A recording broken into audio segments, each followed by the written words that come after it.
65 लाख से ज़्यादा पेंशनर्स और फैमिली पेंशनर्स की पेंशन में बढ़ोतरी किए जाने को लेकर श्रम और रोजगार मंत्रालय ने लोकसभा में दी महत्वपूर्ण जानकारी। नमस्कार दोस्तों, स्वागत है सभी का फिर से आपके अपने YouTube channel government employee news में। जैसे कि एम्प्लॉयज पेंशन स्कीम के 65 लाख के आसपास पेंशनर्स और फैमिली पेंशनर्स काफ़ी लंबे समय से इस इंतजार में है कि कब उनकी न्यूनतम पेंशन में बढ़ोतरी की जाए। तो दोस्तों, इसी को लेकर लोकसभा में 17 मार्च 2025 को श्रम और रोजगार मंत्रालय के द्वारा एक महत्वपूर्ण जानकारी दी गई है। आप यहाँ पर देख सकते हैं कि EPS 95 के अंतर्गत पेंशन में वृद्धि किए जाने को लेकर तो क्या ये जानकारी है, सब कुछ आपको बताया जाएगा। वीडियो में लास्ट तक बने रहें। तो आइए शुरू कर लेते हैं ये महत्वपूर्ण वीडियो।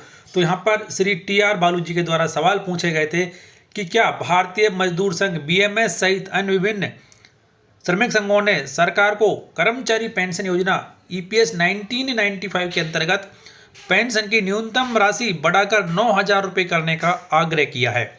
यदि हाँ, तो उससे जुड़ी हुई जानकारी क्या है तथा पेंशन में कब तक ये वृद्धि की जाएगी।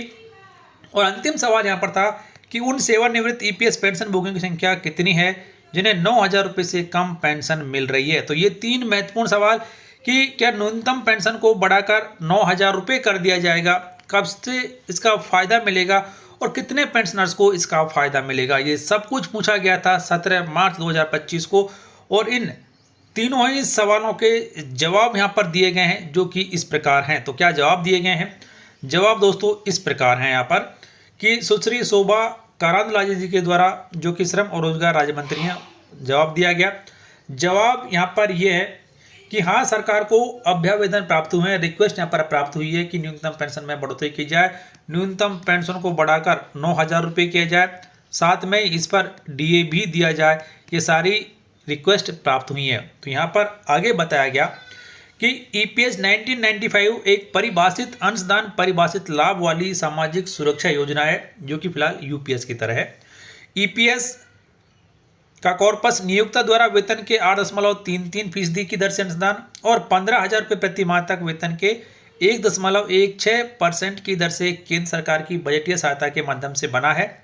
योजना के तहत सभी लाभों का भुगतान इस प्रकार के संचित राशि से किया जाता है।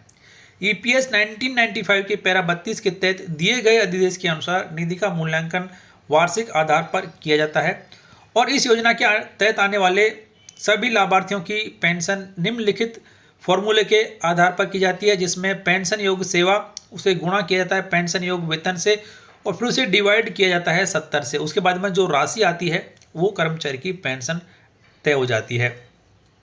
आगे बताया गया कि सरकार ने पहली बार वर्ष 2014 में बजटीय सहायता प्रदान करके EPS 1995 के तहत पेंशनर्स की प्रति महीने की पेंशन को 1,000 रुपये की न्यूनतम पेंशन प्रदान की थी। यानी कि 2014 में केंद्र सरकार ने EPS के तहत न्यूनतम पेंशन को 1,000 रुपये तय किया था, जो कि कर्मचारियों की EPFO के लिए EPS के लिए वार्षिक दर से वेतन के 1.16% के बजटीय समर्थन के अतिरिक्त थी। और वित्तीय वर्ष 2023-24 के दौरान लगभग 47 लाख पेंशन भोगी सदस्य 9,000 रुपये प्रति माह के हिसाब से पेंशन प्राप्त कर रहे थे। तो फिलहाल लगभग ये बताया है कि 47 लाख पेंशनर्स को 9,000 रुपये मासिक पेंशन दी जा रही है।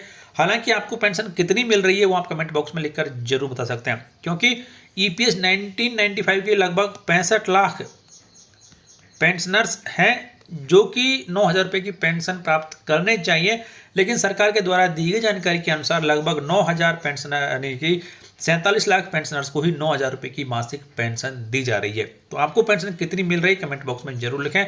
इस वीडियो को लाइक करें, शेयर करें आपके दोस्तों के साथ। लेकिन फिलहाल सरकार ने ये साफ नहीं किया है कि कब तक सबको 9,000 रुपये की मासिक पेंशन दी जाएगी, साथ में महंगाई भत्ता तय किया जाएगा। लेकिन एक महत्वपूर्ण अपडेट लगभग लाखों पेंशनर्स और फैमिली पेंशनर्स के लिए। तो दोस्तों फिलहाल इस वीडियो में इतना ही। वीडियो को लाइक और शेयर कर दें, आपके दोस्तों को भी इसके बारे में बताएं जिससे वो भी इस बड़ी अपडेट के बारे में जान सकें। आप हमारे चैनल को सब्सक्राइब कर सकते हैं, बेल आइकन प्रेस कर लीजिए, जिसका फायदा ये होगा कि हर एक लेटेस्ट अपडेट आप सबसे पहले देख पाएंगे।